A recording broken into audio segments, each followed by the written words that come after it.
is going on, entertainment? So I'll come to y'all with another video. And we talking love and hip hop. Before I get started, make sure you guys hit that like button, hit that subscribe button, and let me know what you guys think about this video. Now, this was one of the funniest love and hip hop episodes that we have seen in a minute. I mean, damn it, Jack.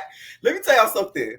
There comes a point where people get tired of being read, and we saw that for Rashida tonight. Okay, she had Yandy stumbling all over her words. But let's start from the beginning.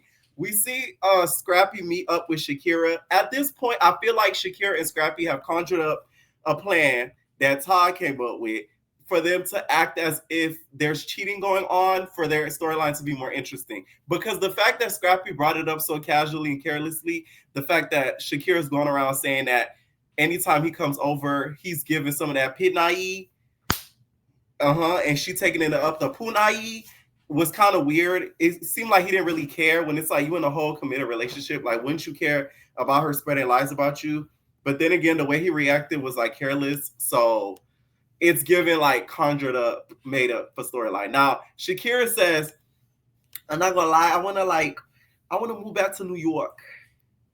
That's what I want to do, okay? Y'all know Shakira give us, you're feeling down on that. You're down on that, Hada.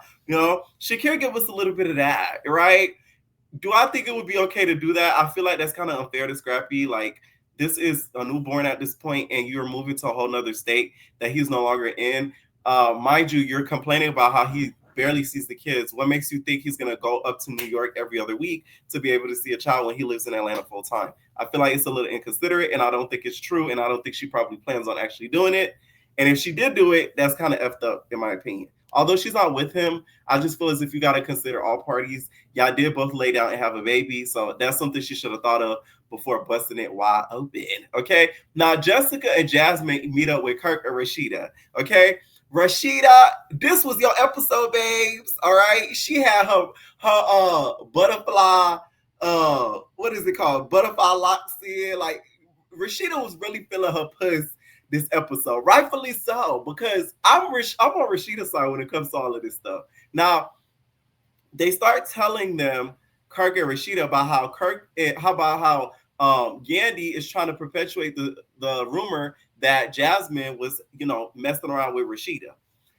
Jessica thinks they have messed around. I still don't think so, just because I feel like Rashida's very prideful. She's already been embarrassed enough, and the last thing that she would want is to have Jasmine holding that over her head. Plus, the way that she's talked about Jasmine out in the media and just in public, I doubt she would do that and know in the back of her mind that, they did the do. But then again, you know what this reminds me of?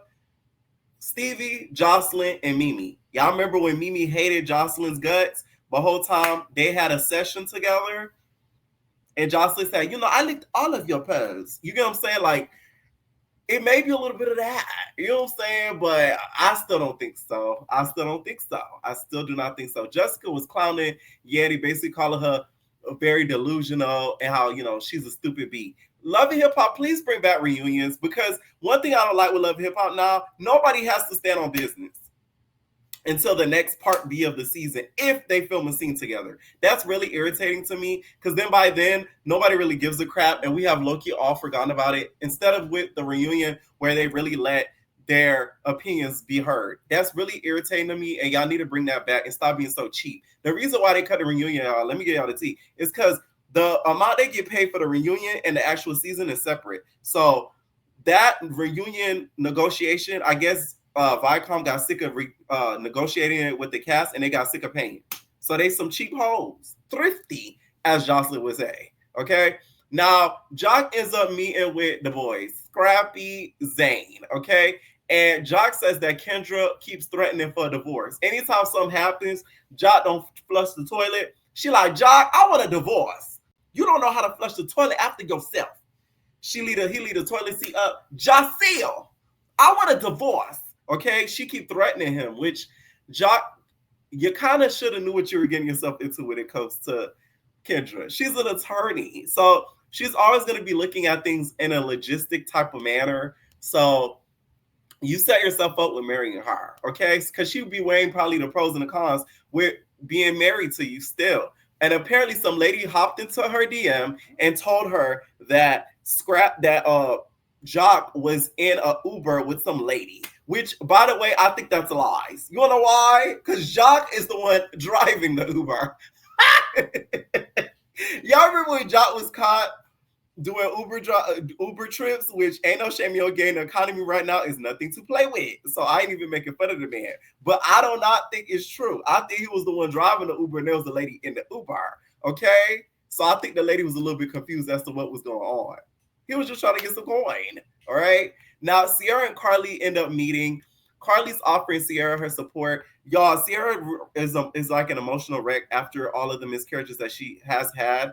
Speaking of emotional wreck, y'all, I don't know why this year, like, this is the first year I'm not the happiest before my birthday. And it's low-key pissing me off. And it made me emotional watching Sierra cry because I'm like, do y'all get the birthday blues a lot? Because it's hitting me hard this year. There's a couple reasons why, but it's like, I don't know. It's bothering me. Anyways, that was nice of Carly to do. She even offered to take Sierra out on a trip, and she could invite, Jessica. Okay. Now, Jock and Kendra end up meeting at a house. Let me tell you something. Jock, nigga, was you mad? Did you got the heater on or something, like Sky said to Duchess? Because the way that Kendra was sweating in that scene, I was scared for her. That bitch could have had a heat stroke. I mean, my God, her lace was lifting. I'm talking about going to the heavens. The more the scene going on, the more we saw Kendra get drenched. I really am curious to know what was going on in that house. Like, Kendra, Jock turned on the heat just to make Kendra mad because ain't no way. Okay. So Jock is telling her, she's like, oh, you need to stop threatening the voice. Like, I'm sick of you doing that, bro. Like, you need to respect me like I respect you. Here comes Kendra. Jaceel, I know Jaceel, but if you respect me, we ain't got nothing to talk about. Well, all right then. Okay. I feel like this is going to be like a never-ending argument because Jock is always going to be put into some funny situations just because of what he does for work. He works in media. So at the end of the day, there's going to be women that are going to try to put him in certain situations or uncomfortable situations to make him look as if he's doing something he may not. So not all the time he may be guilty, but due to his past and the whole baby making situation, how could you be mad at Kendra? But then again, it's like, Kendra, you knew who this was before you married the nigga. So what are we doing here? Okay. Now, Sierra and Jessica ends up meeting with a healer. Okay. Y'all know Jessica, the type of bitch for the chakras and the body oils. And Sierra lets the healer know basically how Sierra's husband said that if he told her, if you don't get your shit together emotionally, I'ma leave. You see how niggas do? You put your trust in a nigga, dumb. That at silly, dumb silly. That nigga don't mean you no good. What the hell? Like, what's the point of getting married if gonna leave you over something that traumatic? Y'all not besties. This is your husband. To me, that's a big red flag. Because that means when the going gets tough, he get the running. Sierra, you need to watch out and be very careful with Kabat.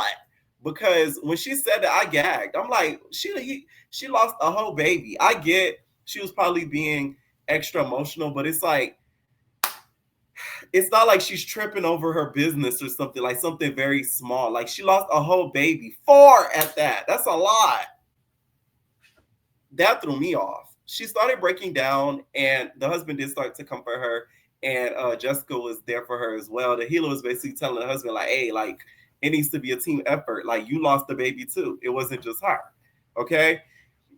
Now we get to Yandy versus Rashida. This was peak TV. I don't care what nobody say. I feel like the winner of the argument is Rashida. And I'm going to tell y'all why. There's a multitude of things Rashida got on her. The fact that Yandy was talking to a house phone that was not plugged into the wall. That bitch said, yeah, the business. Yeah, we need to handle the business. Of course. Yandy, you a fraud for that. That's that New York shit. It's a car salesman, okay? The reason why I think Yandy lost the argument too, she utters a lot and repeats a lot of the same thing over and over. And she tries to fast talk you or over talk you like a car salesman. So that way you could kind of lose your point of thought, which is really annoying. That doesn't mean you're winning the argument. Another point that Rashida won is the hat. You got a lot of nerve. I even knew that, and I don't even watch sports. That is not an Atlanta hat. That is a sports hat with the little bird on it. That's a sports hat. That's like baseball, if I'm not mistaken. What the fuck? Yandy thought she was doing her biggest one. Yandy said, yo, ATL shawty. Like, Yandy, who gave you that idea? Because that was a bad idea. That is not an Atlanta hat. Anybody that knows a real Atlanta hat, it like twirls. Like it literally looks like the twirl. It's like a roundabout. It's not just an A. Yandy, you should have ran that across the ATL hood never before you did that sit down. All right. Now, also in the argument, Rashida started getting on Yandy about the fact that her husband is doing things out and about, and she's not owning up to it. And at one point, this is where Rashida loses the argument partially when she says, that's none of my business. So that's where Yandy hit her with the, yeah, that's what I told you, it's none of your business. I told you that. Yeah, that's my whole point. Okay? And then we get to who started loving hip hop, whose throne is it? Didn't I tell you this was bigger than who cheating on who and who husband cheating on who and which bitch? It's about whose throne is it? I done told y'all, production at MTV said, hey, inflation is high. Trump got more unemployed motherfuckers than jobs. We need to regulate. So there's only one couple, OG couple, that can stay. One gotta go. So Rashida and Kirk started going for blood. Yandy and Bandici started going for blood. That's what I feel like has been happening behind the scenes. I feel like, in my opinion, Yandy, you came on Rashida's turf. But when we want to talk about the franchise in general, Yandy did have a big hand in it because she's bestie blues with Mona. Let's be honest. Like, that's her, like, they. Like, they, like, literally, at one point, Mona was Yandy's mentor. So, you can't really take that away from her. But then again, you can't say, oh, this is my town. Because it's not. You didn't even know the right hat.